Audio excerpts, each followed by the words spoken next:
Hello friends, जय माता दी। कैसे हैं आप सब दोस्तों? दिन भर पतंग की उड़ान और खिचड़ी का पर्व मनाते मनाते आज सोशलाइज करते करते आप थक से गए होंगे। दोस्तों, मकर संक्रांति का पर्व है और सिर्फ खगोलीय दृष्टि से, धार्मिक दृष्टि से नहीं बल्कि ज्योतिष दृष्टि से भी कालचक्र का सत्ता परिवर्तन बिंदु होता है। जब सूर्य धर्म और तपस्या की राशि धनु से निकलकर कर्म, शासन, व्यवस्था की राशि, मेरी राशि यानी मकर राशि में प्रवेश करता है तो सिर्फ ऋतु नहीं बदलता बल्कि राजनीति, प्रशासन, समाज और भाग्य की दिशा भी बदलती है। आनंदमयो ज्ञानमयो विज्ञानानामय आदित्य, जैसे सूरज अपनी उत्तर की ओर यात्रा शुरू करता है, लंबे दिन और ज़्यादा चमकदार आसमान की ओर बढ़ता है, वैसे ही आपकी ज़िंदगी में भी जागृति आए, आपके ऊंचे मकसद, गहरी समझ और हमेशा साथ रहने वाली खुशी की ओर आपका जीवन मुड़े। यही प्रभु से मैं आज के दिन प्रार्थना करती हूँ।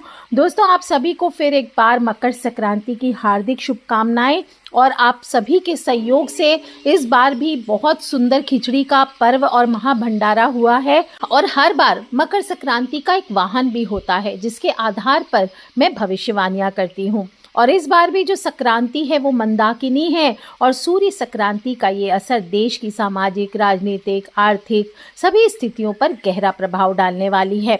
इस वर्ष की संक्रांति का नाम मंदाकिनी है और इसका प्रभाव बहुत प्रभावी और तीव्र होने वाला है क्योंकि ये पश्चिमी देशों से टकराव और कूटनीतिक तनाव बढ़ाता दिखाई दे रहा है।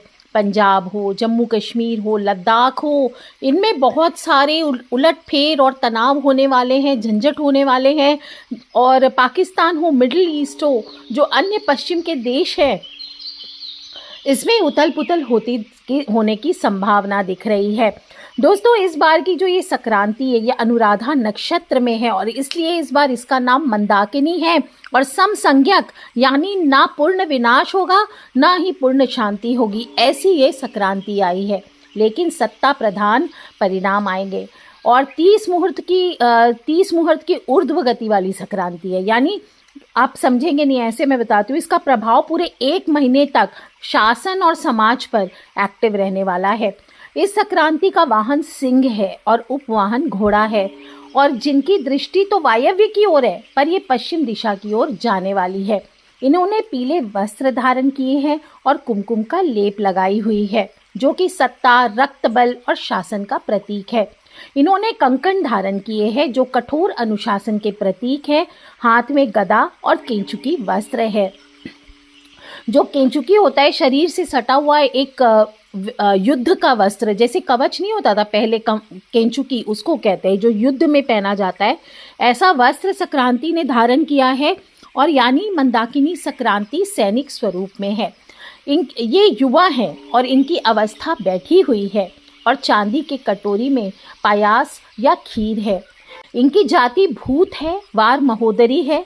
महोदरी होने से क्या होता है, महंगाई दिखाया गया, जैसे अनाज है, दूध है, चीनी है, खाना भोजन है, ये महंगे हो सकते हैं। ये सभी जनता पर नियंत्रण का प्रतीक है और जनता को सत्ता के अधीन करती है। दोस्तों, अश्व इनका उपवाहन है। अश्व को गति का प्रतीक माना गया है और तेज निर्णय, युद्ध, रणनीति इनको दर्शाता है, जबकि सिंह इनका वाहन है जो कि पराक्रम का प्रतीक है, सत्ता, संघर्ष और सैन्य शक्ति को दर्शाता है। तो विश्व राजनीति हो, प्रौद्योगिकी हो, बिजनेस हो, इन सभी के क्षेत्र में बहुत तेजी से विकास होने की संभावना है। और गदा जो है इनके हाथ में जो शस्त्र है गदा, ये कठोर अनुशासन का प्रतीक है। इसलिए जो प्रशासनिक कार्य हैं, गवर्नमेंट से रिलेटेड कार्य हैं, इनमें जो भी ऑर्डर्स होंगे उसका कड़ाई से पालन किया जाएगा। इस वर्ष संक्रांति बैठी हुई है जिससे व्यापार जगत में प्रारंभिक अस्थिरता के बाद स्थिरता आएगी। दोस्तों, इस साल संक्रांति ने पीले वस्त्र धारण किए हैं और धूप अगरू की खुशबू से महक रही है। ये सभी संकेत आने वाले समय में समृद्धि और ऊर्जा का संकेत दे रहे हैं। और अनुराधा नक्षत्र में संक्रमण होने के कारण मैंने पहले ही बताया, मंदाकिनी संज्ञक है और राजाओं के लिए, प्रशासकों के लिए, रक्षण का कार्य करने वाले सिपाहियों के लिए, आर्मी के लिए ये अनुकूल प्रदान करने वाली और सुखकारी है।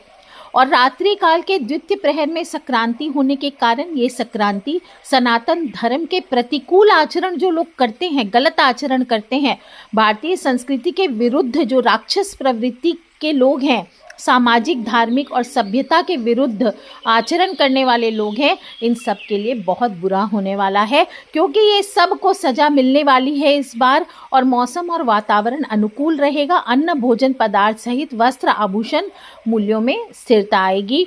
जो सोना है ये महंगा हो सकता है और महंगा होगा। और पश्चिम गमन होने से वेस्टर्न कंट्रीज यानी कि पश्चिमी देशों से टकराव की संभावना है। उत्तर पश्चिम से संकट आता दिखाई दे रहा है। ये समय पुलिस, सेना, प्रशासन सक्रिय रहेंगे, विरोध होंगे, दंगे होंगे और कूटनीतिक तनाव लेकर के आएगा। दोस्तों, हालांकि दिन के तीसरे पहर की यम व्यापनी होने के कारण जो उद्योगपति हैं, बिजनेस क्लास हैं, उनके लिए मध्यम फलदायी है। कुल मिलाकर देखा जाए तो सत्ता, शासन, सेना, कानून, प्रशासन इनको बहुत शक्तिशाली बनाने वाली है। आइए एक एक करके देख लेते हैं कि कौन सी राशि वालों पर क्या प्रभाव पड़ने वाला है इस संक्रांति का, क्या इनकी भविष्यवाणी है और क्या इनको उपाय करने हैं बुरे कठोर प्रभाव से बचने के लिए। सबसे पहले इसी कड़ी में हम बात करते हैं मेष राशि वालों की। दोस्तों, मेष राशि से सूर्य जब मकर राशि में प्रवेश करते हैं तो मंगल की राशि जो मेष है ये दशम भाव में आती है, जो कि कर्म, सत्ता और करियर का भाव है। आपको ये टाइम आदेश देने वाला नहीं, नियम मानने वाला बनना पड़ेगा। आपको गुस्सा जल्दी आएगा, इम्पेशेंट हो सकते हैं। गलत शब्दों का प्रयोग ना करें, भारी पड़ सकता है आपको। अगर गुस्से पर नियंत्रण नहीं रखा आपने तो नौकरी हो, आपकी रिस्पेक्ट हो, आपके रिलेशंस हो, ये बिगड़ सकते हैं। पैसा और मान आपको तभी मिलेगा जब आप नियम से चलेंगे, डिसिप्लिन और कानून से चलेंगे। गलत रास्ता लेने पर बदनामी हो सकती है, फाइन लग सकता है, कानून के पचड़े में फंस सकते हैं। और वहीं अगर आप सही रास्ता चलेंगे तो पदोन्नति भी मिलेगी, सरकारी लाभ भी मिलेगा, गवर्नमेंट से सहयोग भी मिलेगा। पिता से आपके कुछ मतभेद होते दिखाई दे रहे।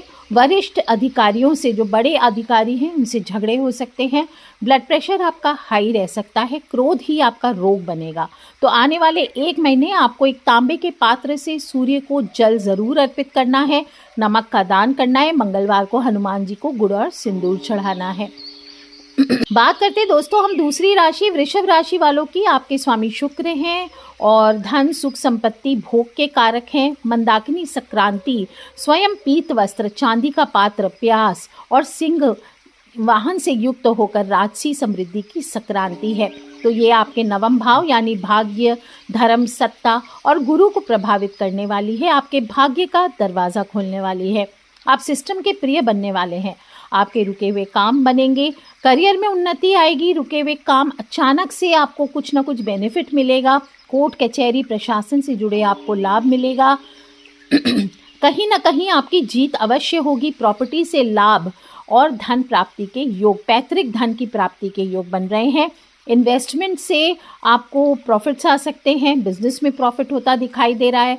शुक्र यहाँ पहले से विराजमान है, ऐसे में सूर्य का मकर राशि में गोचर आपके लिए लाभ और सम्मान में वृद्धि करने वाला है। घर परिवार में प्रेम और सुख शांति का माहौल बना रहेगा। विवाह योग्य जो जातक हैं उनके रिश्ते आएंगे। जीवन साथी से सहयोग मिलेगा। आपको अपने वजन अगर बढ़ रहा है तो उसका ध्यान देना चाहिए। प्रतिदिन सूर्य को जल दीजिए, माता पिता की सेवा कीजिए और शुक्रवार के दिन खीर या दूध का दान करना चाहिए। यह आपके भाग्य को मजबूत बनाएगा। दोस्तों हम तीसरी राशि मिथुन राशि। तो सूर्य की संक्रांति आपके लिए अष्टम भाव में प्रवेश हुआ है, जो कि गुप्त घटनाएं अचानक जीवन में बदलाव लेकर के आ रहे हैं। छिपे हुए शत्रुओं को एक्टिव करेंगे। आपको आपके कर्मों का फल मिलेगा।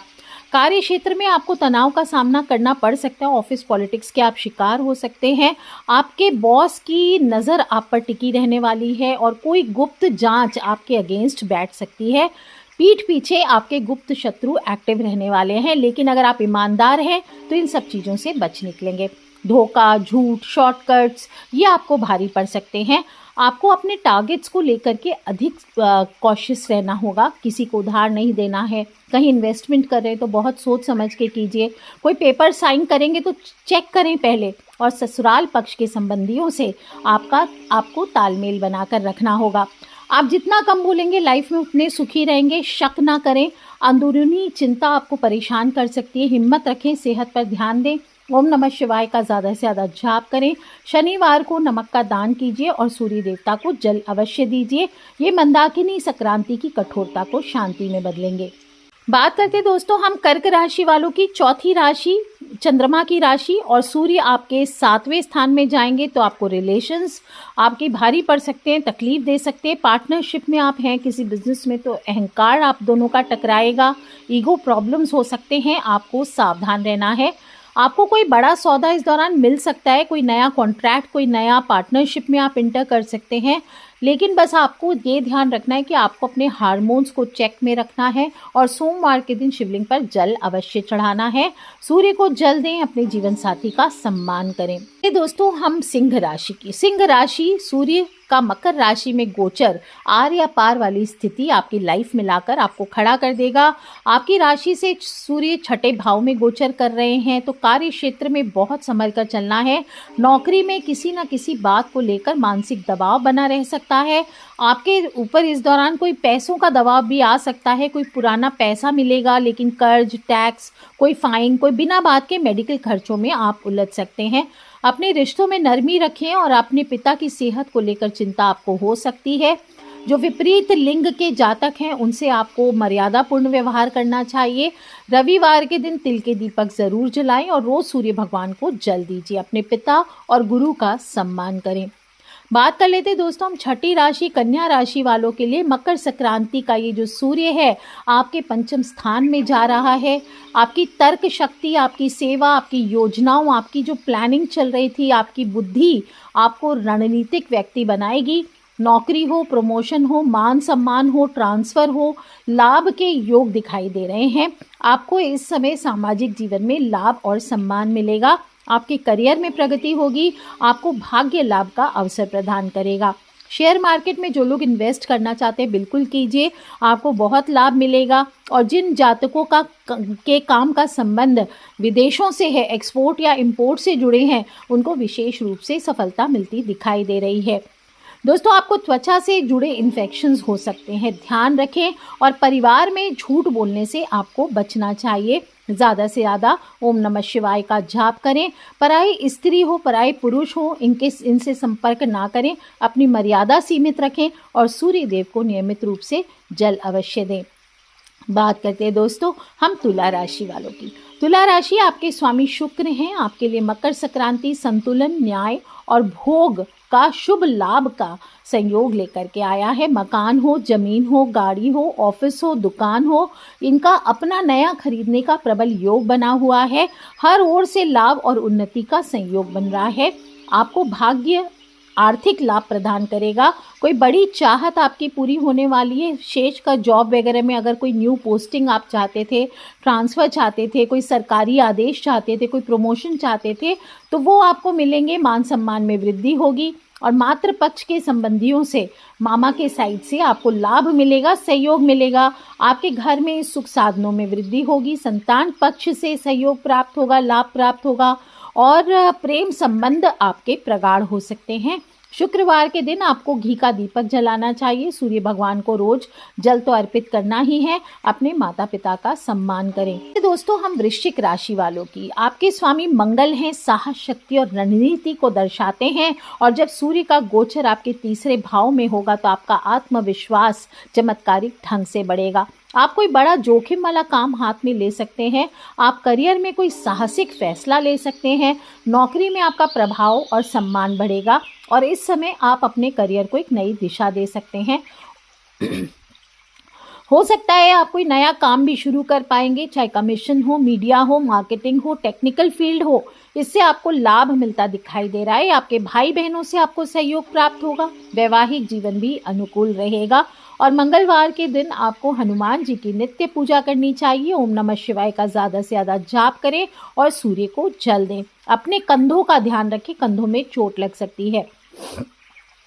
बात करते हैं दोस्तों हम नवी राशि धनु राशि वालों की। धनु राशि आपके स्वामी गुरु के लिए सूर्य का मकर राशि में धन के स्थान में प्रवेश होगा। द्वितीय स्थान पर गोचर आपको आर्थिक रूप से लाभ प्रदान करने वाला है। डिसिप्लिन हो, पेशेंस हो, इससे चलेंगे तो कमाई और खर्च बैलेंस कर सकेंगे। डिसीजन जो भी लेने वाले हैं केयरफुली लीजिए। आपकी कमाई तो बढ़ेगी लेकिन खर्च भी बढ़ते दिखाई दे रहे हैं। पिता की संपत्ति से आपको लाभ मिलता दिखाई दे रहा है। इन्वेस्टमेंट जहां भी करें सोच कर करें। और मकर राशि में सूर्य के गोचर से आपको अपनी सेहत का ध्यान रखना होगा। सिर दर्द, आंखों में तकलीफ, ये आप महसूस कर सकते हैं। और अपने अंदर अहंकार का प्रवेश ना होने दें, नहीं तो ये आपको बर्बाद कर सकता है। सूर्य भगवान को नियमित रूप से जल दीजिए, ओम नमः शिवाय का जाप करें और नमक का दान करें। बात कर लेते हैं दोस्तों हम मेरी राशि यानी कि मकर राशि वालों की। मकर राशि यानी शनि देव की राशि, जिन्हें कर्म, डिसिप्लिन, प्रशासन और धैर्य का कारक माना जाता है। और मंदाकिनी सूर्य का मकर राशि में संचार करना कोई नई शुरुआत का संकेत दे रहा है। आपकी जो लीडरशिप क्षमता है वो बढ़ेगी। आपको नए प्रोजेक्ट्स मिलेंगे। आपको सरकारी कामों में सफलता मिलती दिखाई दे रही है। और जो आपने पास्ट में श्रम किया है, मेहनत किया है, इन्वेस्टमेंट किया है, इसका लाभ आपको मिलता दिखाई दे रहा है। अगर आप उच्च शिक्षा के क्षेत्र में जाना चाहते हैं तो आपको सफलता ज़रूर मिलेगी। सरकारी योजनाओं का आप लाभ ले पाएंगे। आपका वैवाहिक जीवन सुखद और अनुकूल रहने वाला है और आप आत्मविश्वास से भरपूर बने रहेंगे। इस समय आपको मान सम्मान भी बहुत प्राप्त होगा। बस आपको अपनी हड्डी और कमर का ध्यान रखना है। मानसिक तनाव को नियंत्रित रखना है और प्रतिदिन सूर्य भगवान को जल अवश्य देना है। ओम नमः शिवाय का ज़्यादा से ज़्यादा जाप कीजिए। माता पिता का सम्मान करें। दोस्तों में 11वीं राशि कुंभ राशि वालों की। आपके स्वामी शनि राहु का आधिपत्य आपके जीवन पर होता है, जो कि जीवन में आपकी सोच, आपकी आय, आपके गुप्त शत्रु, विदेश और अंतर्निहित दबाव को प्रभावित करते हैं। आपके जीवन में छिपे हुए अवसर या जोखिम सूर्य का मकर राशि में जो द्वादश भाव में गोचर हुआ है वो लेकर के आ रहा है। आय के नए स्रोत मिलेंगे। विदेश की यात्राएं होंगी। कुछ बड़ी यात्राएं भी हो सकती हैं। बड़ा धन लाभ भी हो सकता है, लेकिन अनचाहा खर्च भी साथ में आएगा। आपके शत्रु गुप्त रूप से एक्टिव रहने वाले हैं। आपके लाइफ पार्टनर को शारीरिक तौर पर परेशानी या फिर इस राशि वाले के जातक के कमर, किडनी, पीठ में दर्द या फिर रिलेशन में परेशानी हो सकती है। आपको सतर्क रहना होगा। पिता की सेहत को लेकर चिंता बनी रह सकती है। आपको सूर्य भगवान को नियमित रूप से जल देना है और ओम नमः शिवाय का जाप करना है। Last but not the least दोस्तों हम बात कर लेते हैं गुरु की राशि मीन राशि की। मकर संक्रांति से सूर्य के गोचर आपके एकादश भाव में गोचर कर रहे हैं, जो कि आपके सामाजिक प्रतिष्ठा, आय और लाभ का भाव है। आपको प्रतिष्ठा और सम्मान दिलाएगा। आपको करियर में कोई बड़ा मौका मिल सकता है, विशेषकर विदेशों से अगर आप जुड़े हुए हैं तो मेहनत के अनुसार आय और प्रतिष्ठा आप हासिल करेंगे। जो लोग नौकरी में बदलाव का प्रयास कर रहे थे उनको कामयाबी मिलेगी और शिक्षा और प्रतियोगिता में आप सफल ज़रूर होंगे। विदेशी क्षेत्र से आपको लाभ मिल सकता है। आप कोई नया काम शुरू कर सकते हैं और आपको फ्रीक्वेंट सिर दर्द हो सकता है। अपने पेट का भी ध्यान रखें। सूर्य भगवान को जल दें और नमक का दान करें। दोस्तों प्राय सभी जो राशियां हैं उनको बड़ों का सम्मान करना है, नमक का दान करना है, तिल का दान करना है, सूर्य भगवान को अर्घ देना है और नियमित रूप से भोलेनाथ की पूजा करने के साथ साथ ओम नमः शिवाय इस मंत्र का जाप करना है। उपाय हैं जो सभी 12 राशि वाले जातकों को फायदा दिला सकते हैं। और याद रखें दोस्तों, अगर आप सही कर्म, सही मेहनत और डिसिप्लिन के साथ, जो कि संक्रांति हमें सिखाती है, आप चलेंगे अपनी लाइफ में तो आपके जीवन में स्थिरता, सफलता और सम्मान सभी लेकर के आएंगे। तो दोस्तों बहुत ही खूबसूरत मकर संक्रांति है, सूर्य की संक्रांति है और आज से नखरे चालू होने वाले हैं। 6 राशि वालों को बहुत सक्सेस मिलने वाली है। तो कर लीजिए उपाय दोस्तों। खिलखिलाते रहे, मुस्कुराते रहे। थोड़ा सा फन, थोड़ी सी मस्ती, थोड़ा सा ज्ञान और थोड़ी सी जानकारी राशि के अनुसार और थोड़ी सी भविष्यवाणी जानना कि हमारे भविष्य में क्या होने वाला है। तो मैंने आपको बताया, आप भी अपने फ्रेंड्स, फैमिली, मम्मी पापा, भाई बहन, बच्चे सभी लोगों से इसे शेयर ज़रूर करें, क्योंकि हमें नहीं पता कौन सा उपाय कब किसकी लाइफ में चमत्कार कर दे। कर लीजिए उपाय दोस्तों। खिलखिलाते रहे, मुस्कुराते रहे। Take care friends, love you all. जय माता दी। बम बम भोलेनाथ की जयकारा। शेरावाली दा बोल, सांचे दरबार की जय।